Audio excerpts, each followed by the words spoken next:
she is right. It's not about ransom. They just want to pass a message. We can come in. We can do what we need to do. And there are some hardliners in this government that are sponsoring this kind of narratives. They just want to show that they can Islamize this country. They think about Taliban, they think about the Mujahideens, and they want to replicate it in this country. And they don't care what happened. They simply don't care. As long as at the end of the day, there's Sharia, and there is whatever thing they have in their head, they want to achieve. So these people that are sending messages are sponsored by Nigerians. So if I could follow up on that quickly. Please go ahead. This part of what you just spoke about now, the security agencies gleaned this from those who they arrested over time. So this is the intention. Absolutely. The intention of it's on the internet. So it's not even about the people we interrogated. The intention is to Islamize Nigeria and practice Sharia. And it doesn't matter if some people die. It doesn't matter if you're embarrassed.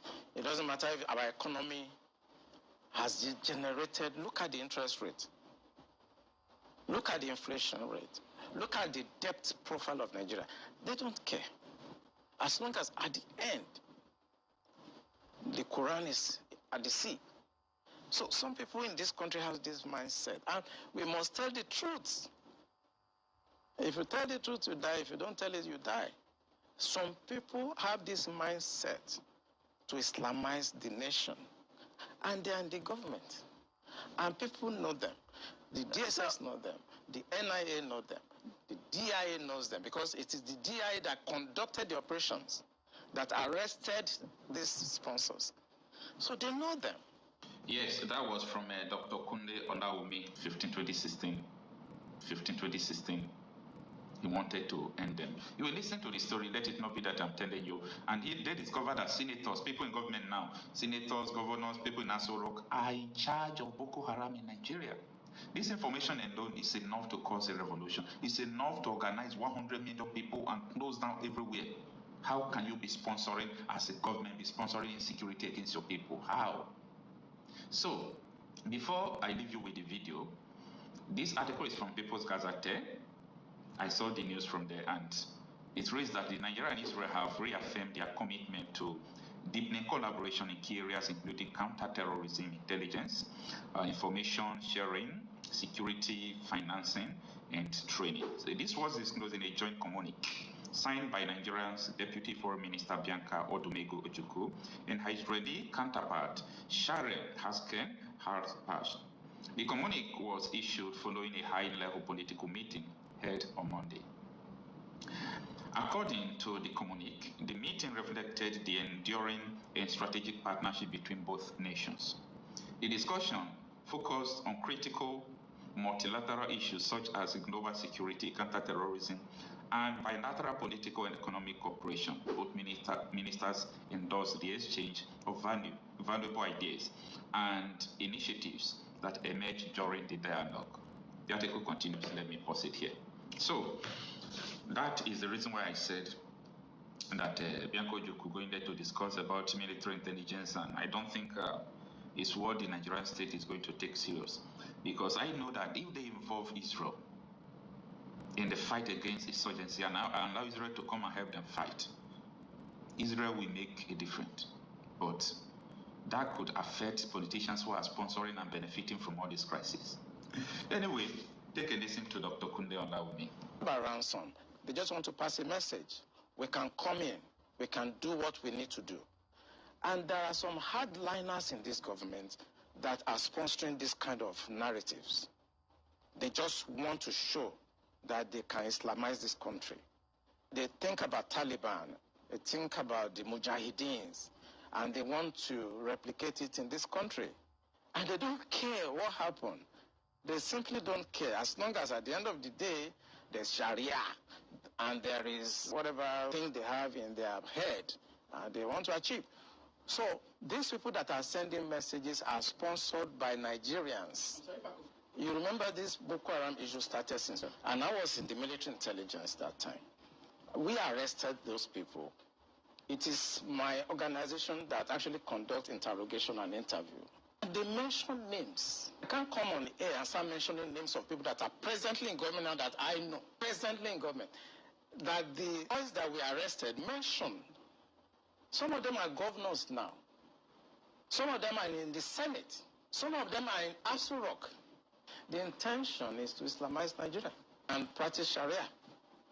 And it doesn't matter if some people die. It doesn't matter if you're embarrassed. It doesn't matter if our economy has degenerated. Look at the interest rate. Look at the inflation rate. Look at the debt profile of Nigeria. They don't care. As long as at the end, Quran is at the sea. So some people in this country have this mindset. And we must tell the truth. If you tell the truth, you die. If you don't tell it, you die. Some people have this mindset to Islamize the nation. And they are in the government. And people know them. The DSS know them. The NIA know them. The DIA knows them. You can't succeed without an inside person. And this attack you saw has insiders' collaboration. This is an aberration. I mean, you don't attack Nigerian Defense Academy and kill officers and get away with it. Yeah. The last time I was in NDA was in 2017. I went to carry out an investigation by the Minister of Defense. I wanted me to check what is going on with the training and the security environment there. I remember I spent about a week at NDA with the commandant and with the staff, you know. But something struck me. And that was every Friday, the gate of NDA is thrown open. And everybody have access to come and pray in the mosques. And I want to actually enjoin journalists to go to all military formations across the country on Friday by 1 o'clock. You are going to see the same thing happening across all military formations, including Naval Training Command at Papa, including the division in Ibadan, including NDA, including Jaji. I was in Jaji in 1994 for my junior division. And every Friday, our gate is thrown open. And everybody comes in to pray in our mosques. Even though they have their mosque outside. If you go to Defense Headquarters, I served at Defense Headquarters as the Deputy Director, Defense Administration between 2015 and 2017. Throughout my 2 years at Defense Headquarters, I received visitors only twice because of the strict security architectures at the Defense Headquarters. But every Friday, the gate of Defense Headquarters is thrown wide open for everybody to come in and do Jumat. That is the time the terrorists have the time to profile our security environment. Has that always been the case? It has always been the case. I've served the military intelligence for the past 35 years. It has always been the case. Our problem is religion and social-cultural.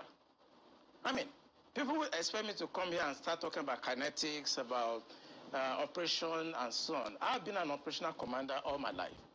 I've commanded warships, I've commanded troops, I've commanded men outside Nigeria and so on. But I'm not going to come to your station to discuss kinetics. The problem is not kinetics. In 2017, 2016, I'm always a member of the Security and Intelligence Brief at the Defense Headquarters. I told them, General Lawrence Shakin then, that the challenge we have in this country cannot be solved the same way we solved the problem of Niger Delta. The Niger Delta problem was solved during Yar'Adua time, basically by me. And I told them that we can't use that same template for Boko Haram. I told General Lawrence Shakin to look at the center of gravity of the problem. And we all came together.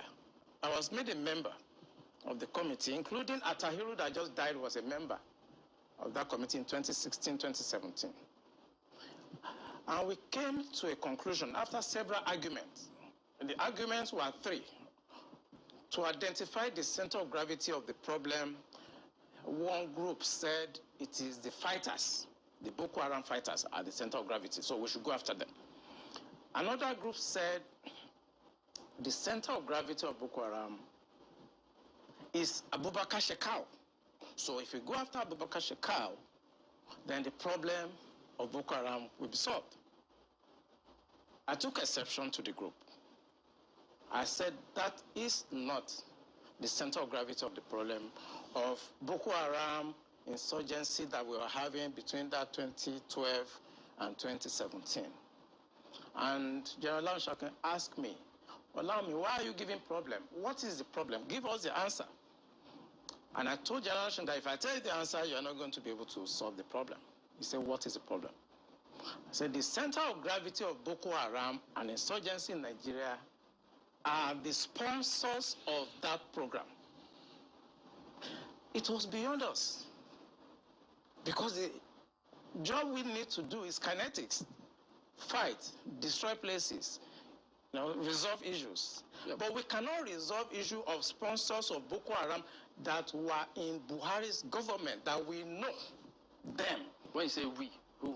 I was in the military intelligence. Okay. And the defense headquarters staff that I work with, they know. And that was why we couldn't pursue that aspect that could have resolved that problem. Because you need to arrest people. And recently, 400 people were gathered as sponsors of Boko Haram. Why is it that Buhari government has refused to try them? So the government knows sponsors of Boko Haram? Of course, it's in the news. In April this year, the government said they have arrested 400 Bureau de Change related, people that were sponsoring Boko Haram. They told us. And Abu Dhabi also helped us to arrest few Nigerians, try them, we know them. Why can't this government, if not that they are partisan and they are actually part of the charade that is going on, why can't they bring those people out for trial? So the Bureau de Change operators on the one hand, but you particularly said people in government. Are those part of the Bureau de Change, or those people that you say are in government are still there, government is aware, and government is condoning them? The people I mentioned that are in government are not these ones they just arrested. You remember this Boko Haram issue started since 2012. Yeah. And I was in the military intelligence that time. We arrested those people. It is my organization that actually conducts interrogation and interview. And they mention names. I mean, I can't come on the air and start mentioning names of people that are presently in government now that I know. Presently in government. Presently in government. That the boys that we arrested mentioned. Some of them are governors now. Some of them are in the Senate. Some of them are in Aso Rock. Why should a government try to cause this kind of embarrassment and insecurity to the sense of what happened yesterday? And the solution I gave them in 2017, because when I identified the center of gravity for General Lanshakin, and they couldn't pursue it, because some of them were ministers. And what I'm saying now, the Department of State Services are listening to me. They know them. Yeah, Commodore. So the solution I gave them was that if we can't pursue the policy strategic level, because the people that we need to talk to are also, going to be difficult to deal with. I said what they should do now is to conduct two things. We should buy blimps. The blimps are not UAVs. They are not drones. Blimps are equipment that can fly up to 10,000 feet, 30,000 feet, static if you want, mobile if you want, and they carry a lot of payload. We saw them in Kenya. This will be something that can give us real-time intelligence, and we can know where these bandits or terrorists where they emanate from, when they finish operations that they've done, where they go back to. Okay. Well, let's they pick did up on... not buy this equipment up to now. Okay, you said quite a number of things. Let's pick up on some of them and see if we could make some, if you could shed some further light on some of them. Since 2012, I mean, you've been in operation as several people. Some people were identified at that time. Did the government at that time try any of them? Or were any of them also in government at the time? No, the government did not try any of them, and the defense headquarters where I worked then did not pursue that line of operation because it's beyond them. The defense headquarters, actually, when you look at the defense structure of Nigeria, they lie within the policy strategic level, but basically they are operational guys. So when you have policy problem, then they cannot go beyond their masters. They can write intelligence reports and say this is what is going on. And we've seen that the present government know what is going on. I'm sorry, is this a policy problem? I mean, the laws are clear. If someone is said to be involved in something as devious as this, the laws are clear. This person is meant to be arrested, questioned. I mean, it's quite clear. So is it a policy problem? We have the laws. So what is stopping the security agencies from actually enforcing the law, since that's what they are? I think what is stopping them is like when you are a member of a church and your pastor have decided to be at a certain level of spiritualism and you're a member of that church. You cannot be higher than your pastor spiritually. You can't, no matter what you do. So this is the same religion you spoke about? Yes. In real life, you see that the defense headquarters cannot conduct any operations that is not sanctioned by the commander-in-chief of the armed forces. Yeah. They cannot. No matter how small, little they cannot. So when the Yar'Adua government decided to put an end to Niger Delta militancy, that was in 2007. What he did was simple. He called all the security chiefs and all the intelligence chiefs and tasked them to come up with a solution. The Defense Intelligence Agency, the National Intelligence Agency, the Department of State Services were called with the Inspector General of Police and the Interpol to come up with the solution to the problem. Then the problem was Niger Delta. The president was Yar'Adua. He was dispassionate. He wanted to solve the problem. Within 6 months, we solved the problem. I remember I have to go to Angola to go and bring Herioka, and nobody in Nigeria knew what we did. All we know is that since 27, 28, that operation under Yar'Adua, Niger Delta issue has remained manageable. This government does not want to resolve this problem. They are escalating it because of tribal and religious sentiments. So when you say this government does not want to resolve it, don't forget the same government has purchased, in fact, they're going to induct the Super Tucano jet because of, the insecurity situation. They have, the president has had to change guards, as it were, as a result of people's clamor. I imagine if that was not in the thinking, why would you go that length to make some of the, some of the pronouncements, the meetings that have happened, the purchase, the change of guard and the rest? Why would they do all that if they don't want to sort this? Because that is not the solution. What you just mentioned is not the solution. When you have a problem at policy level, strategic level, operational level, when you have a problem, what you need to do is to identify the center of gravity of that problem and attack it. That's what you do. What they are doing is not attacking the center of gravity of the problem of Boko Haram and insurgency. So if the president is buying Super Tucano, is changing service chiefs, that is not the solution. We are looking at the wrong side. It's not kinetic. It's politics. Are you ruling out kinetic altogether? I can't rule out kinetic because so it's a spectrum. It's a spectrum, so you can't rule out something. But the center of gravity is what they should look at. And what is it? I'm saying it on this channel.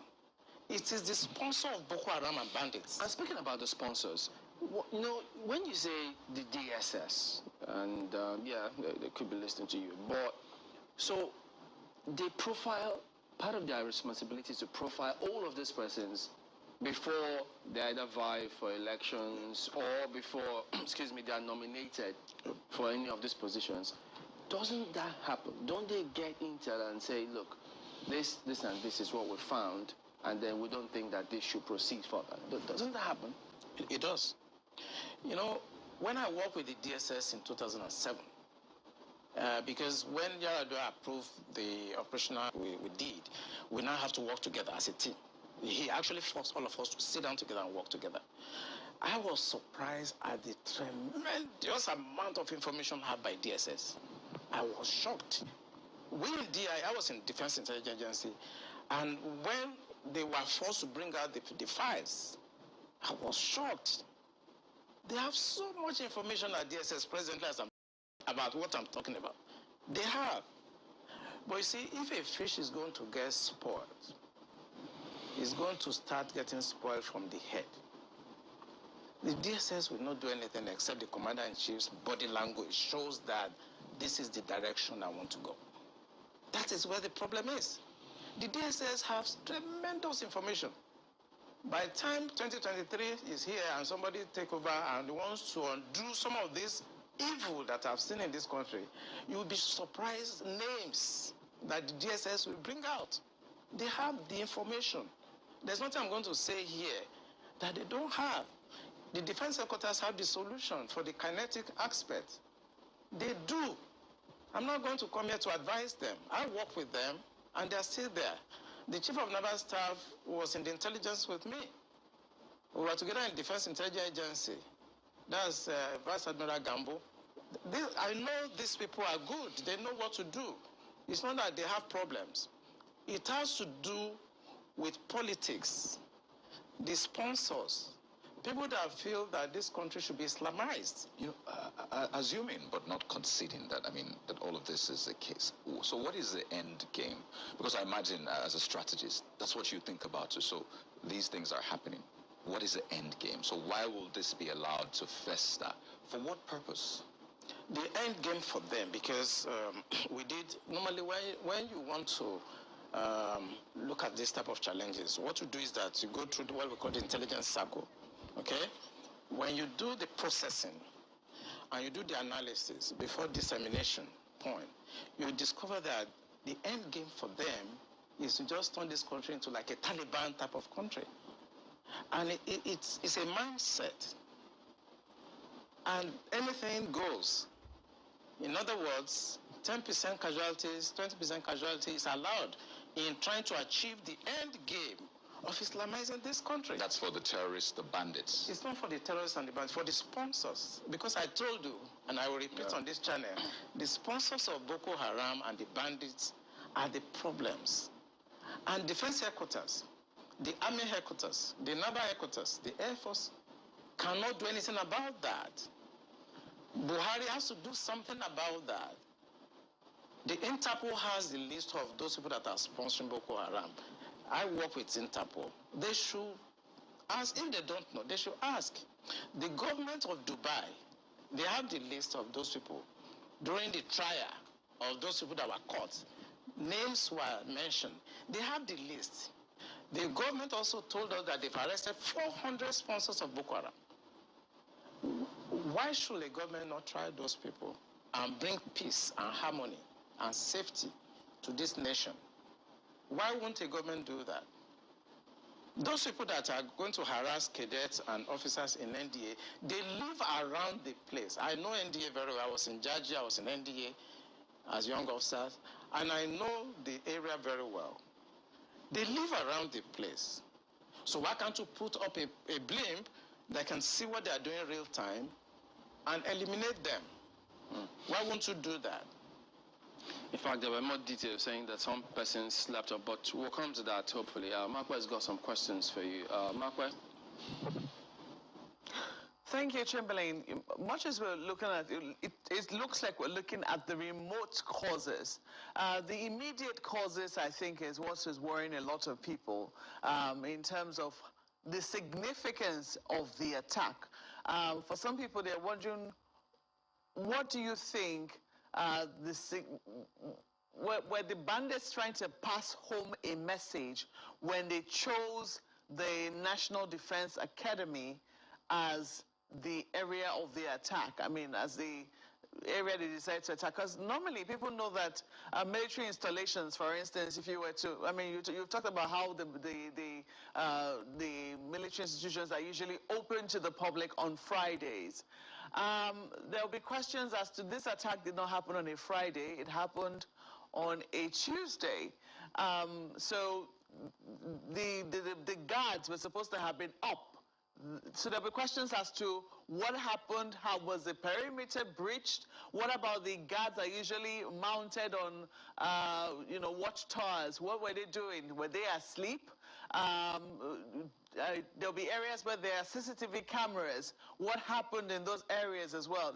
There are huge questions around that. And then the significance, what gave these bandits the audacity, the temerity to be able to say, this is going to be the area we want to attack today? Do you have any questions roaming in your head in terms of, what were they trying to really achieve beyond? Because some people say this is not about ransom. Maybe they want to take a ransom, yes, maybe. But it looks like they were trying to send home a message. Yeah, thank you, Makwe. You just got it right. They just want to send a message. And this is what terrorists do. And what the Buhari government should do is to tag these people as terrorists. What they want to do is to send a message to create fear and to show the military that we can come for you and there's nothing you can do. You may not know, I don't know whether it's out in the news, that the major has been killed. Belongs to some groups, and I know about 3 hours ago, his body was found. He has been killed. So it's not about ransom. I just want to confirm to Makwe that she is right. It's not about ransom. They just want to pass a message. We can come in. We can do what we need to do. And there are some hardliners in this government that are sponsoring this kind of narratives. They just want to show that they can Islamize this country. They think about Taliban. They think about the Mujahideens. And they want to replicate it in this country. And they don't care what happened. They simply don't care. As long as at the end of the day, there's Sharia and there is whatever thing they have in their head they want to achieve. So these people that are sending messages are sponsored by Nigerians. So if I could follow up on that quickly. Please go ahead. This part of what you just spoke about now, the security agencies gleaned this from those who they arrested over time, saying this is the intention. Absolutely. The intention of it's on the internet. So it's not even about the people we interrogated. The intention is to Islamize Nigeria and practice Sharia. And it doesn't matter. It doesn't matter if you're embarrassed. It doesn't matter if our economy has generated. Look at the interest rate. Look at the inflation rate. Look at the debt profile of Nigeria. They don't care. As long as at the end, the Quran is at the sea. So some people in this country have this mindset. And we must tell the truth. If you tell the truth, you die. If you don't tell it, you die. Some people have this mindset to Islamize the nation. And they are in the government. And people know them. The DSS know them. The NIA know them. The DIA knows them because it is the DIA that conducted the operations that arrested these sponsors. So they know them. Why is the government, the commander-in-chief of the armed forces? The general area of this, where the NDA is cited, is no stranger to this sort of attacks. Before now, I mean, a few other institutions around the Defense Academy have also been attacked. Talking about the Institute of Agriculture and so Forestry, Mechanized Division, something to that effect. I can't remember the exact now, but we do know that they have been around this area. Now, I'm looking at the front page of Daily Trust newspapers, and they have this, why NDA security was compromised, and in the neighboring area, and that the military institutions did nothing. The same thing happened when there were attacks on the airport, the airport's residential area in Kaduna. Oh, that was very close to the Defense Academy. They did nothing. Or they attacked the forestry school in Kaduna. They did nothing. Now they have finally come for them. But the talk have been there all along. They never went anywhere. The bandits who perpetrated this attack have been there all along.